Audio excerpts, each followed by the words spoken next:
Dungeons & Dragons has had a vast amount of monster books put out since the game's inception. Over the past few decades, we've seen variety in monsters unlike any collection of creatures ever before. Some inspired by myths and fairy tales from cultures around the world, others creatures of completely original creation specifically for the game. For all of these different monsters, there has been a pretty wide variety of artwork, and the art style may have changed throughout the years, but one thing has always been true. Sometimes monster artwork is just funny. I'm sure all of you out there watching this can attest to the fact that there's some pieces of artwork that exist for this game, whether you're talking about some newer stuff from 5th edition or stuff from going back to AD&D, that when you look at it, it just makes you laugh. So I have compiled my top 10 list of monsters that have artwork which I find hilarious. I just want to make it very clear this isn't meant to knock the artist or say that the art is bad. It's just artwork that for one reason or another I think is ridiculous and super funny. So without further ado, I will present my list of most hilarious artwork from D&D's history.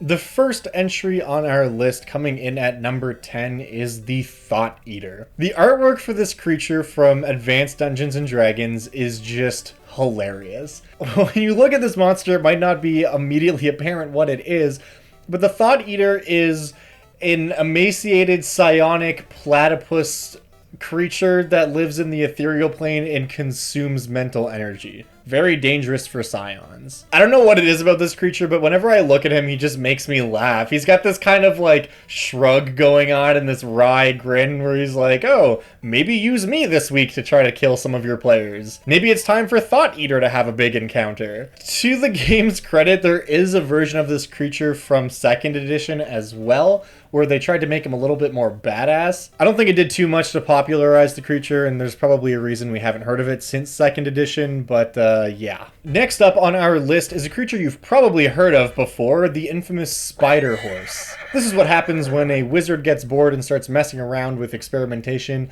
and rather than creating something iconic like an owl bear, they combine two less compatible animals. This creature is just funny and silly to look at, but something I think is especially funny about it is that it has 8 legs, but 4 of them are horse legs and the other 4 are spider legs, and it just looks so weird. I guess it would be maybe even weirder if it had 8 spider legs and 4 horse legs, but I don't know, like keeping with the 8-legged theme but keeping 4 of them as a horse is just so funny to me. The only reason it's as low as it is because picking on the old AD&D artwork is just like not fair. So there's a lot of it that's kind of funny, and you're definitely going to see some more of it on this list. But yeah, Spider Horse, just an iconic silly monster. Coming in at number 8, we have a beloved creature which I'm sure everyone is aware of, the Flumph. The Flumph has been in every version of the game since the beginning. It is an aberration, and it looks like a baby flying spaghetti monster. Much like the Thought Eater, they also feed on psionic energy, and they function kind of like mood rings, with their bodies changing depending on what they're feeling. There has been a wide variety of artwork for these guys, ranging from silly to kind of disgusting to cute and lovable.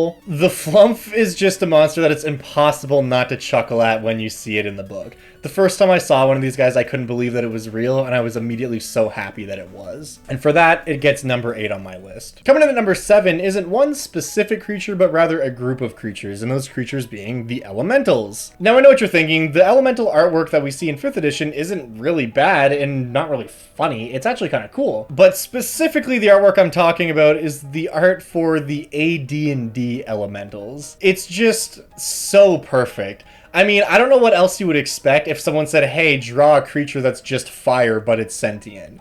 What we're looking at right now is a bonfire with eyes. The water elemental isn't much better. It's literally just, it's a wave with eyes. Like, I don't know, again, what else you would expect, but it just cracks me up. And it just has this, like, soulful expression on its quote-unquote face, I guess you could say. The one for the wind elemental is actually kind of neat. Again, it's just a tornado with a face, but it's kind of cool looking.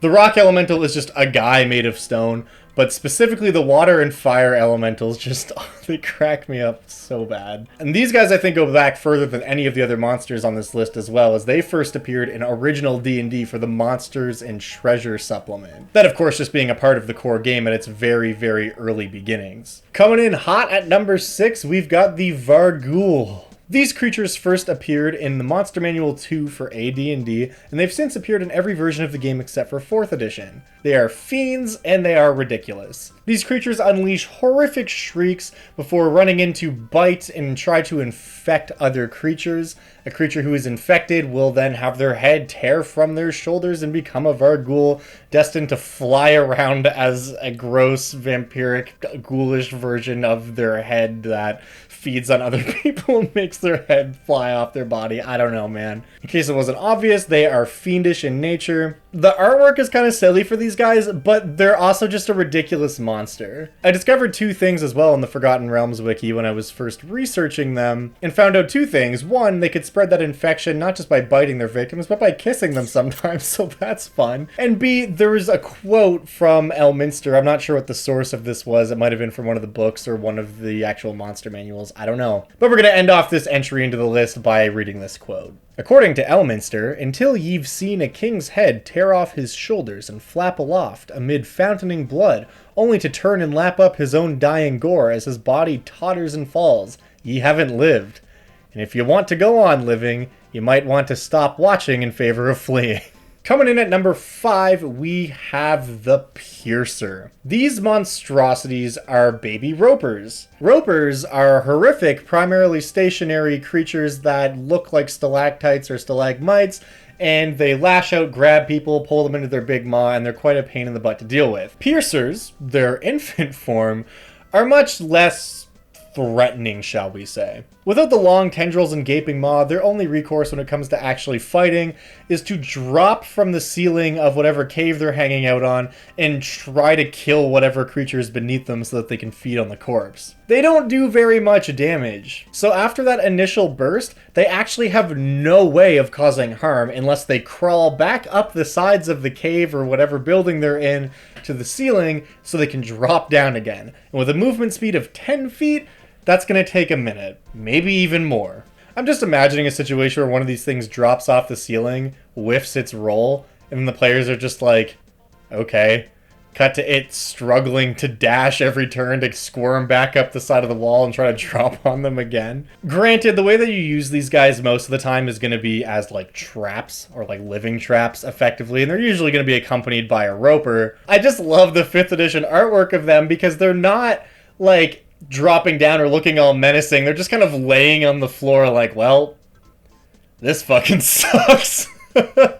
Rocking the list at number 4 is the Disenchanter. I actually did a video about these guys a while back where I made a stat block for 5th edition for them and did a whole lore video about them. I'll link to that somewhere down below if you want to check it out. But basically, these guys are electric blue camels with long trunks.